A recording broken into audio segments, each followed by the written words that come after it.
Yo, what's good? So last time we were on Wikihow, we were looking up how to destroy a relationship, how to get a guy/gal that is already dating someone. This time, you are under the impression that your relationship is being sabotaged, so you need to know how to spy on your man. Let's check out the little info they've got for this. Do you sometimes suspect your relationship is too good to be true? Do you ever question what your man is up to? If you feel the need to spy on your man and invade his privacy, go ahead, but be ready to answer his questions about your behavior. Do remember that the foundation of every relationship is trust. I really do love the fact that they're like, do remember that the foundation of every relationship is trust, but you have none, so your house of a relationship is crumbling into the ground. You might as well just start spying on your dude. Alright, step 1. Question what your man is telling you, aka don't trust your man. Some men are liars and will lie to your face consistently. They think that they can always get away with it.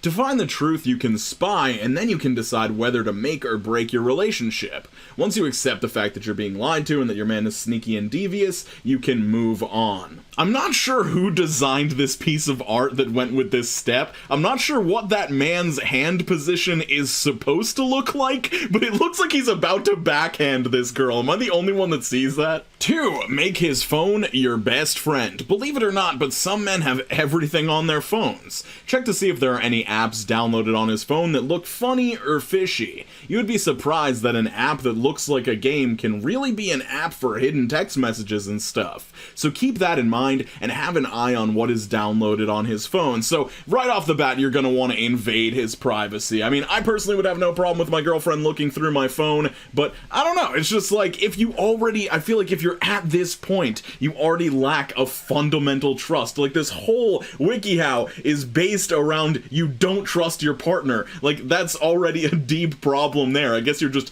looking for closure and confirmation at this point. I also love the idea of, like, fishy apps, like something masquerading as something else. Like, oh, is that Bloons Tower Defense on your phone? No, it's actually Boobs Titty Detective. I'm on this app to find women. Moving on to step 3 with a very voluptuous cartoon woman, check to see if he has social media or Snapchat. You know there may be nasty girls who will send pics of themselves naked to him privately, and you wouldn't know. Like, Instagram now has the direct message thing. When was this written? Instagram's had DMs forever, where they can send private pics back and forth. You should check out who has been sending him messages. So yeah, just invade his private conversations. It's not like there's anything he could be talking about with friends that he might not want you to see, or his friends might not want being public information, but oh, you're on a righteous journey, you gotta do it. 4. Check if he takes his phone with him to the bathroom and safeguards it all day. I mean, like, I'm guilty of being somebody that's very attached to my phone, and I'm not doing anything sketchy. I just like to have it with me if I get a text from somebody, or if I want to listen to music while I'm in the shower. Like, this is not weird activity. Step number 5, which is really just a question. Does he go to sleep and let his phone die so that he won't have to worry about you going through it while he sleeps? If he does that all the time, you can make the assumption that he is hiding something. If he leaves it around only once in a blue moon, it could be because he's deleted everything and he isn't worried. I love how, like, the last line of this one just influences so much paranoia in anybody that's reading this WikiHow. It's like, you've gone through his phone, he's just being a normal dude, he's not got any creepy messages or creepy boob-seeking apps on his phone, but that's just because he just deleted everything and he's being really careful. But to be fair, I mean, that is a pretty good point. If somebody's really interested in getting away with cheating and covering their tracks, it would make sense. Check and see if the numbers in his phone are really the people he has them saved under. Keep mental notes of the phone numbers, because for all you know, he has his friend James, for example, in his phone, and it's really Jennifer. Okay, this seems like it would require a lot of time and effort. You have to go through all of his contacts, keep track of them, make sure they're actually the people he says they are. But I will give them one thing: if his picture for a contact on one of his friends is an eyeball, that's definitely some sort of red flag. I don't know what for, though. Step 7. Consider, does he always stay late at work on certain days, and is he always picking up shifts, supposedly? You need to check on that, because they can pretend to be picking up a shift so that you wouldn't be suspicious if they are gone all day. Get your butt in your car, and you need to stake out. You even get a chance to see who he's going out for lunch with. Honestly, if you're going through all this effort to just break up with them, you don't trust them, you don't need to... Imagine you're, like, following him around and he's genuinely just picking up shifts and you just watch him at work all day and he's actually staying late at the office so that he can get a head start on tomorrow's work. Like, what if your man's just being a good dude? Also, if you've been dating for a while, isn't your dude gonna, like, recognize your car and you? Are you needing to, like, rent a car and wear a disguise for this? That would be the perfect scenario. Your dude's like staying late at work and picking up shifts. He's like, babe, I'm trying to make some extra money around here. Why did you spend $300 on rental cars and $100 at Party City this week? What are you doing? 8. Find out if he goes to bars every week. You can almost guarantee that they are getting numbers, not saying all the time, depending on how much of a POS that he is, but they may be flirting and getting numbers. They make excuses and blame it on the liquor. Don't accept lies from your man.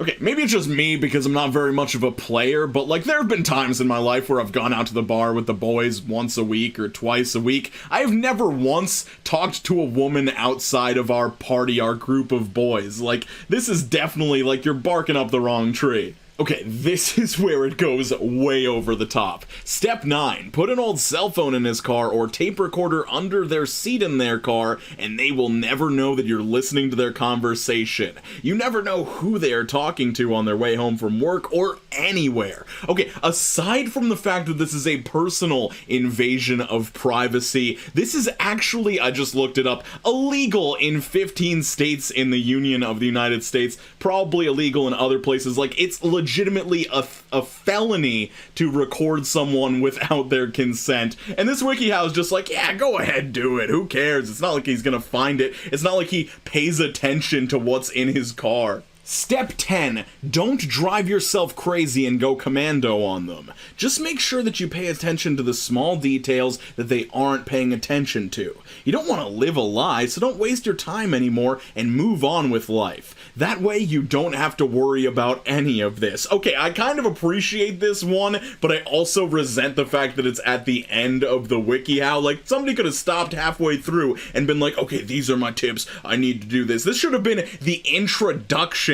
Instead of driving yourself crazy, just leave the guy if you don't trust him that much. Or rethink it, go to couples therapy, something like that. Because if you get caught in any step throughout this process, you're going to be no longer in a relationship. Like, I would break up with somebody if I knew they were following me to work and planting phones in my car to record me. Step 11. At the end of the day, you decide what you want to do, but remember, a man will disrespect you only if you allow him to. When you forgive them and are back with them and catch them again, they will make it seem like it's your fault by saying, well, you stay with me, so why shouldn't I cheat? Yeah, never go back with a cheater. I think that should be a pretty decent rule of thumb. I mean, people have done it. I've heard of people doing that. I'm not sure how the results are, but I would never do it because it's just such a fundamental break of your trust and just, it's gross, it's disgusting, and I would never approve of it personally. Let me know, would you go back with somebody that's a cheater? Step 12. Remember, to catch a player, you have to be a player. I'm not exactly sure what they mean by that in this context. Let me know if you know. Let me know, would you ever spy on your partner in order to catch them cheating, or would you just leave because the trust just isn't there in your relationship? I wanted to make a major announcement. I have activated memberships on this channel, so for a monthly fee, you can gain access to certain perks, like having a loyalty badge that's a little picture of Sal next to your name, getting to use custom emojis in live chat. If you go up to the next tier, you can get your name in the credits of every video I produce, and if you go up to the next level, H2 Homie, which is the top level, you will get a verbal shout out at the end of every single video. Right now, I'd like to shout out Tasha K and Catco, both of which are H2 homies. They are producers of the videos on this channel. They make this all possible, and I appreciate them from the bottom of my heart. If you would like to join the membership program and get access to members-only posts, like the picture of Sal I just posted the other day, you can click that join button right next to the subscribe button that should say subscribe. You should be subscribed to this channel. Yeah, so if you're interested in doing that, please only do it if you have extra money. I don't want to see people throwing money at a YouTuber if they have other expenses they need to cover in their life. It should just be for people with disposable income. I don't want to see anybody go broke over this. I hope you guys are having an absolutely fantastic day, skating on to the best of your abilities, drinking a sufficient amount of water, and I'll see you very soon. Peace out, Cub Scouts.